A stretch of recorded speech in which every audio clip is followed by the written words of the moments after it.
আপনি এটা মনে করেন না যে আপনার কেউ নাই, যিনি থাকার উনি আছে।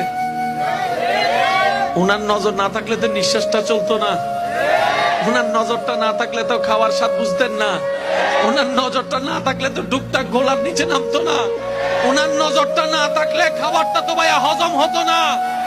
উনার নজর আপনার দিকে আছে। উনি আপনার শত্রুদেরকে সময় দিচ্ছেন আর এদিকে আপনার ধৈর্যের পরীক্ষা নিচ্ছেন। এক কাজে দুই কাজ, আপনার শত্রুদেরকে সময় দিচ্ছেন আর আপনাকে পরীক্ষা নিচ্ছেন।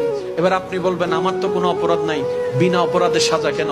তাহলে তো আপনার জন্য ডবল শুকরিয়ার বিষয়। সেটা হচ্ছে আল্লাহ তাআলা আপনাকে 10,000 বছর আগুনে জ্বলার মতো গুনাহ যেটা আপনি করেছেন ওইটা থেকে বাঁচানোর জন্য 3-4 মাসের 3 বছর 5 বছরের একটা দুনিয়ার কষ্ট দিয়ে দিচ্ছেন। সুবহানাল্লাহ।